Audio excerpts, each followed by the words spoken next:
Your pick. The 42 laws of Ma'at or the laws of the Most High. Okay.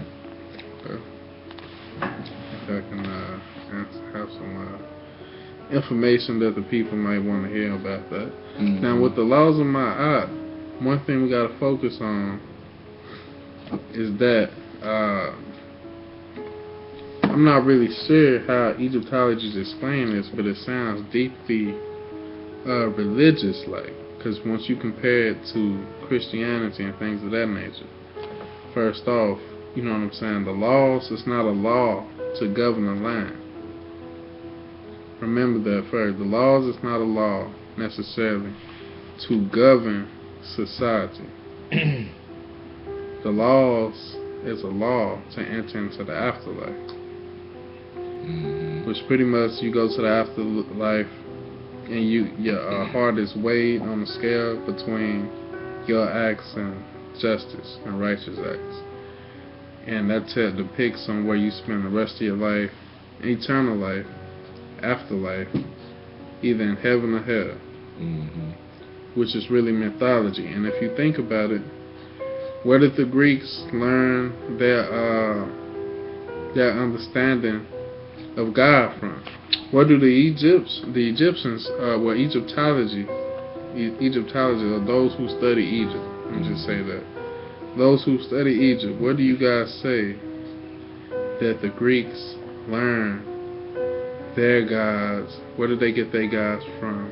Where did they accredit to getting their gods from? They got it from Egypt. So that whole mythology came from Egypt. And when you think about it that way, you got to look at what was the purpose of them for. Because when you think about laws like thou shalt not commit, well, let me say, well, I'm saying that, yeah, thou shalt not commit a sin. Because that's what one of the laws say. You know what I'm saying, in the laws of Ma'at. Thinking about who are you breaking the sin against whom? Because sin is the transgression of the law. So is that the law of the ruling empire at that time? The ruling Pharaoh and his society? Because that sounds a lot like slavery. When our people was enslaved, you know what I'm saying, which really we still are. We're in indentured slavery now, you know what I'm saying, as indentured servants. But when we was in chattel slavery, they taught us how to worship, and they taught us morals and what we should think about the Bible. So they taught us, one, to turn the other cheek. Why is that? To keep down uprisings and revolutions. Same thing if you look in the book of, you look at the laws of Ma'at, you will see they have laws pertaining to not doing violence, things of this and that. They have laws pretty much pertaining to turning the other cheek. They also have laws that say, I have not disobeyed the law. Meaning what? You have not disobeyed the laws in the pretty much the laws that the Pharaoh or the rulers of that time have put in place. Exactly. So I mean, when you think about this is the same tool that in our captivity was used against us during our oppression. So you have to just you gotta take that in consideration. So I mean, what's really is the difference between the laws of Ma'at? Because these are these laws for justice for everybody, or is this just justice for the hierarchy, the ruling class, in order to suppress the peasants? Exactly. One of the laws I was reading here, it says, I have not taken food from a child. Okay.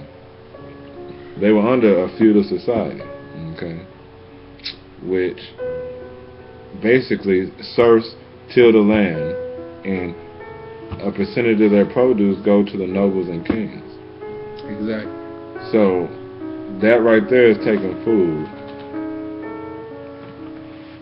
out of a child's, from a child, excuse me, from a child. Okay, so right there, these same Egyptians that claim to be keeping these laws, their system got them going away from the law. Exactly. How many children went, you know what I'm saying, hungry? You know what I'm saying, even during the periods of famine. Who you think was the last to eat compared to the ones who was first to eat? They wasn't going to feed the peasants first, you know what I'm saying? They didn't have an equal share, you know? So, I mean, you had them, they was taking food out of children's mouths because they paid them in grain. So since they had that system set up, you have a system set up where you oppress the working class and their families, and they got to give up food to the hierarchies where they storing up food basically for themselves. Because they're gonna make sure they eat first before they start to feed the peasants. Exactly. And then if you take a look at the laws, you know what I'm saying? You have other laws saying, I have not stolen any land. And you have to think about that because, you know, the peasants didn't own any land. So where is their right to the green earth? You know what I'm saying? Is that what you guys believe, that all humans aren't entitled to the earth? You just believe a select few of hierarchy or the upper class are entitled to the earth, and the rest of the people are just indentured servants, those who go out there and labor and give the fruits of that labor to those who are ruling over them. You see what I'm saying? And by doing that, they are oppressing the people because what they getting paid back for their labor is less than their actual work. So they getting paid, what they eating on is not everything that they labor for, because if they did, if they was getting that in return, the Pharaoh would have nothing to put in his house. Because he don't do nothing. Because he don't do no work. He sit back, you know what I'm saying, and he just collect. And if you don't pay up, they're going to come take more from you. Exactly. So, I mean, that's modern day slavery, man. Just like you don't pay up out here in America, you getting kicked out of your house. You going to be on the streets. You know what I'm saying? And you just going to be an outcast of society. So, you know, when you look at that, another one. Oh, yeah, here go another one. I have not carried away food. But the upper class continue to carry away food from the peasants. Exactly. You know what I'm saying? If you labor for something, then that means it's rightfully yours. Just like all these corporations in the USA today. Who's doing the labor? If you're doing the labor, then that means you are the rightful owner of what's being produced.